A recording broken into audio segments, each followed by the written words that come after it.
हमारे ऊपर प्रभु की कृपा है ये हम कैसे पहचाने। ये 8 लक्षण प्रकट होने लगते हैं जिसके ऊपर प्रभु की कृपा होती है। हमारे ऊपर प्रभु की कृपा है ये हम कैसे पहचाने, तो ये 8 लक्षण प्रकट होने लगते हैं जिस पर हरिजू की प्रियाजू की कृपा है। पहला, घोर अपराध करने वाले के प्रति भी दया की भावना, शांति पहला लक्षण है। भाव में भी पहले शांत भाव है। हमारे ऊपर श्री हरिजू की कृपा है, इसकी पहचान ये 8 लक्षण। पहला, शांति, अर्थात घोर अपराधी के प्रति भी गुस्सा ना क्षमा करना, ये हरि की कृपा का लक्षण है। देख लो भाई, घोर अपराधी शब्द तो जाने दो, जरा सा प्रतिकूल हो जाए तो लाख समझाओ पर भ्रकुटी तनी रहती है। भला ऐसा है?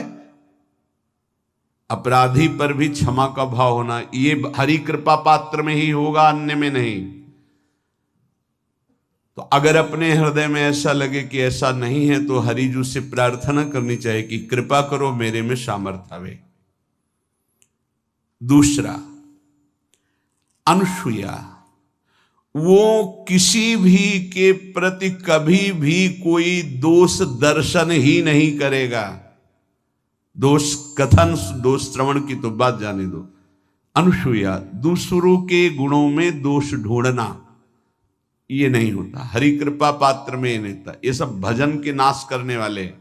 जैसे पहला अपराधी पर क्रोध कर देना, तो माया ने भेजा इसीलिए था कि तुम्हारे साथ व्यवहार ऐसा करे कि तुम क्रोध करो। क्रोध करोगे तुम्हारी ऊर्जा शक्ति नष्ट हो जाएगी, अध्यात्म में जो चलने की थी। और कहीं तुमने संकल्प कर लिया तो भजन शक्ति नष्ट हो जाएगी। तो अगर भजन बल है तो गया, जरूर उसको दंड मिलेगा, पक्का मिलेगा, 100% मिलेगा, लेकिन आप खाली हो गए।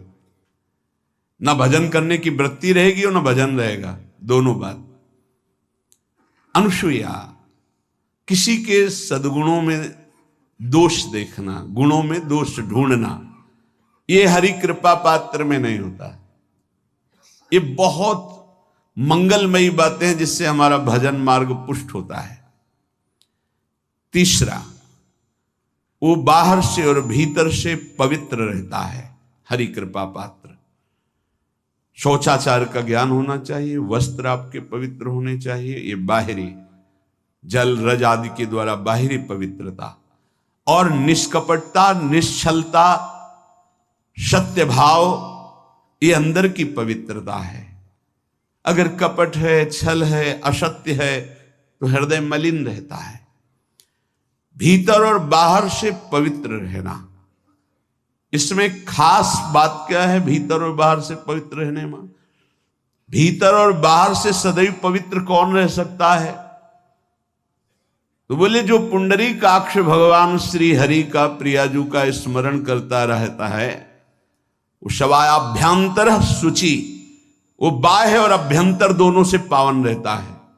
तीसरी जो कृपा का लक्षण है, अर्थात वो सदैव भगवत चिंतन परायण, शौचाचार का पालन करने वाला, बाहर और भीतर से हरि कृपा पात्र पवित्र रहता है।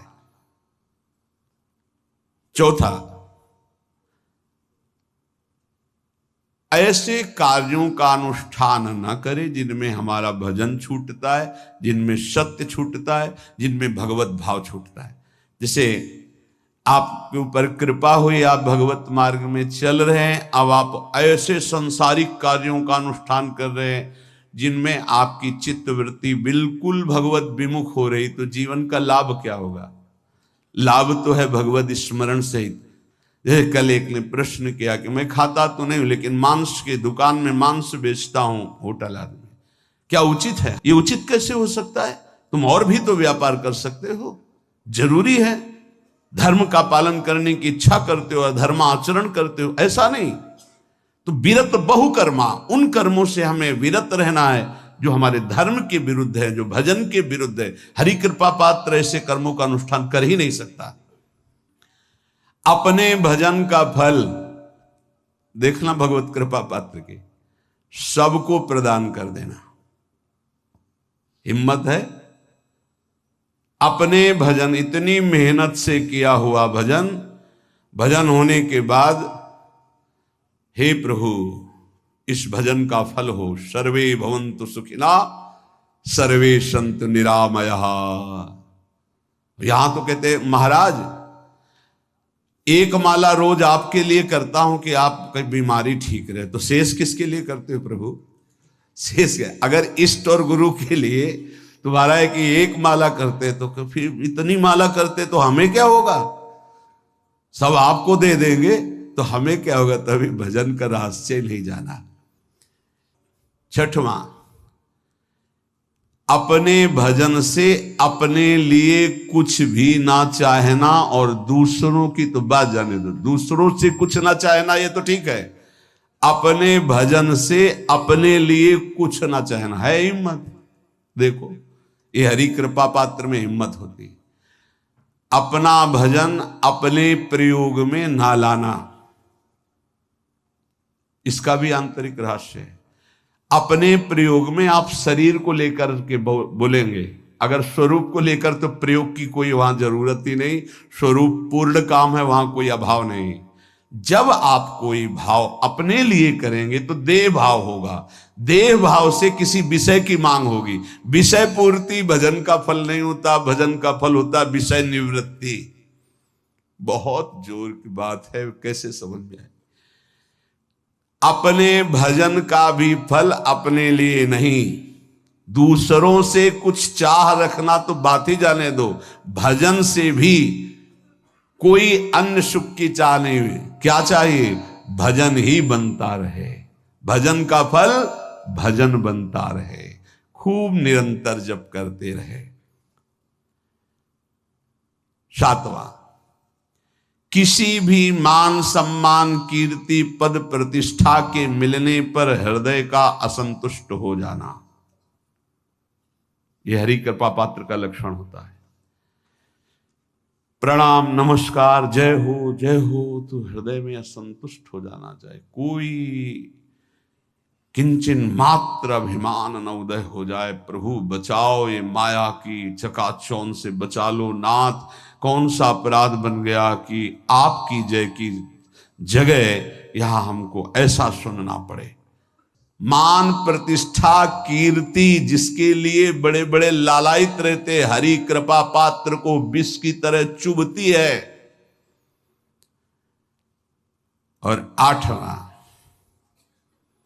किसी भी प्राणी समुदाय से संबंध ना रखते हुए सब पर दया की भावना, सब पर कृपा की भावना, सब पर करुणा मैत्री, पर किसी से ममता नहीं। ये सूत्र बहुत व्यवहार में प्रयोग करने योग्य है। सबसे करुणा और मैत्री, पर किसी से ममता नहीं। करुणा तो करी भरत जी ने, मैत्री भी की मृग से, पर ममता रहित नहीं रहे। ममता कर ली तो अगला जन्म हिरण का हो गया। ममता नहीं रखनी। निर्ममो निरहंकारा, करुणा मैत्री तो करनी है, जैसे इसमें आदेश है, गीता में जी आदेश है, अद्वेष्टा सर्वभूतान मैत्र करुण एवच, पर निर्ममो निरहंकारा, ये साधक की चतुरता है। प्राणी मात्र पर दया कृपा करुणा मैत्री, पर ममता नहीं। ममता किसी से, और यहां करुणा मैत्री ये तो गायब हो गई, केवल ममता रह गई है। अपने शरीर से ममता, शरीर संबंधियों से ममता, विषय भोगों से ममता, यही जहर है। संबंध में ये ममता ही जहर है, विचारों में अहंकार जहर है,